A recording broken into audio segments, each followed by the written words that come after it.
Your dog isn't waiting for you to walk out the door. By the time you grab your keys, they already know you're gone. And the reason why is one of the strangest, most underappreciated things about how your dog actually experiences the world.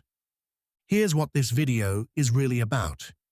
We're going to walk through what's happening inside your dog's brain, body, nose, and ears, from the second you start your morning routine to the moment you disappear down the street.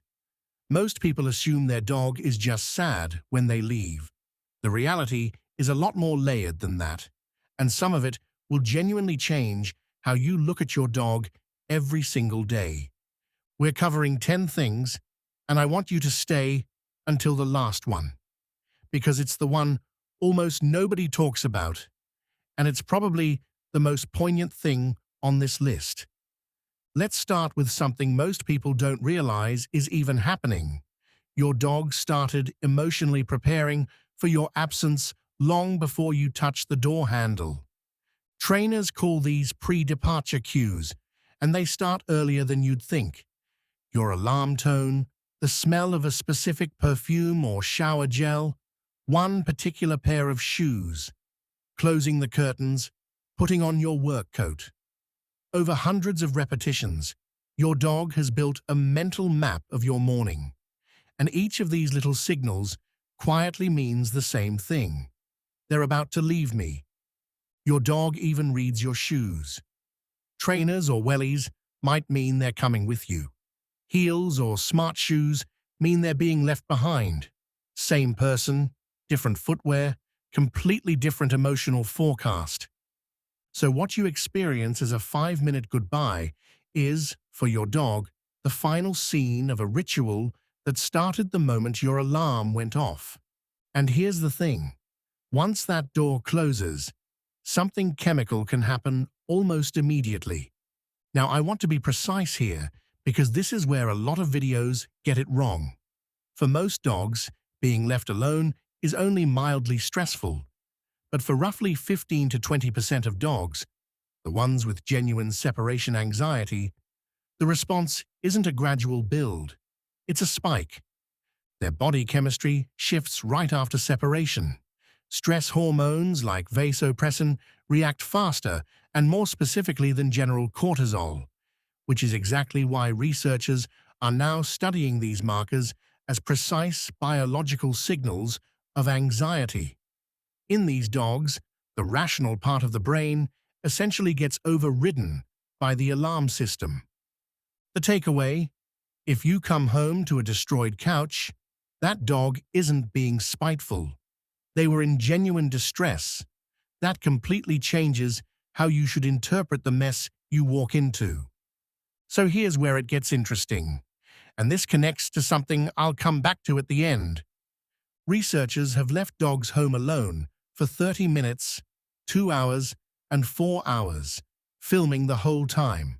And for the average non-anxious dog, the finding is striking. During the separation itself, they showed very little distress. They spent most of the time simply lying down, resting. For the minority who do panic, the storm hits fast and early, usually in the first stretch of alone time, not spread across the afternoon. A dog that can't settle within about 15 minutes is the one with a real clinical problem. For most dogs, if there's any stress at all, it peaks quickly and then the body just powers down into rest. So, if you've been picturing your dog anxiously pacing by the window all day, for most dogs, that's simply not what's happening. It's a short flicker and then quiet. But here's something that'll make you rethink what that quiet actually feels like for them. There's an idea in animal science that time doesn't pass at the same speed for every species. Smaller animals with faster metabolisms appear to process more visual information per second, which some researchers think means time may feel like it moves more slowly for them. Now, whether dogs experience time more slowly than we do isn't fully settled science. So take this as an intriguing possibility, not a hard fact. But if it's true, it has a real implication. A boring, silent, low-stimulation house might not just feel dull to your dog. Each empty hour could actually feel longer to them than it does to you. In other words, the emptiness itself might be part of what's hard, not just the fact that you're gone. And then there's what they're doing with their nose while they wait. This is the one I keep coming back to. Dogs have a way of telling time that we simply don't have. Smell. As cognition researcher Alexandra Horowitz puts it, dogs live in an olfactory world, and they appear to track time through it. Here's how it works. When you leave, your scent hangs in the air of your home. Over the hours, that scent slowly fades and thins out. Your dog may learn, through pure repetition, that when your smell has weakened to a certain point, that's about when you come home. They're not watching a clock. They're reading a slow, invisible chemical signal that tells them roughly how long you've been gone. The most famous illustration of this came from a BBC demonstration, and I want to be upfront. This was an informal demonstration, not a peer-reviewed study, but it lines up beautifully with what we know about dog olfaction. The idea was simple. If you artificially refresh the owner's scent in the house partway through the day, the dog should underestimate how long they've been gone and not be waiting in anticipation at the usual time. That's exactly what happened. The dog's internal timer got scrambled because the timer was never really a feeling. It was a smell. Which brings me to something practical you can actually use. A worn t-shirt left with your dog isn't sentimental, it's functional. Scent enrichment research shows that biologically meaningful odors reduce vocalization and stress behaviors in dogs. But here's the deeper reason it works, and it ties directly back to what we just covered. A genuinely worn, unwashed shirt keeps your scent in the room from decaying at its normal rate, which means it partly scrambles that olfactory clock. It makes your dog underestimate how long you've actually been gone. The shirt isn't comfort the way a blanket comforts a child. It's an active chemical intervention. You're slowing down the clock they use to miss you. Now, while your dog is home tracking your scent, they're also doing something with their ears that most people never think about. Dogs can detect footsteps from hundreds of meters away, and they can recognize the specific sound of your car's engine from streets away. Their ears have around 18 muscles and can rotate up to 180 degrees, letting them lock onto a sound and follow it. So the moment you leave isn't really the door closing. It's the last faint sound of your car dissolving into traffic, tracked far longer than you'd ever guess. Long after you think you've left, your dog is still listening to you move through the neighborhood. And here's the thing about when you come back. A study in applied animal behavior science found that dogs greeted their owners noticeably more enthusiastically after 2 hours alone than after just 30 minutes. More movement, more attention, a bigger welcome. So they can clearly tell a short absence from a longer one. But, and this is the surprising part, there was no meaningful difference between 2 hours and 4 hours. Beyond a certain point, long is just long. So if you've ever felt guilty about being gone an extra couple of hours on top of your normal workday, your dog probably didn't register the difference. Past a couple of hours, the exact length stops mattering much. What matters to them is simply that you came back. And when you do walk back through that door, your dog is also seeing you in a way that's genuinely different from how you see them.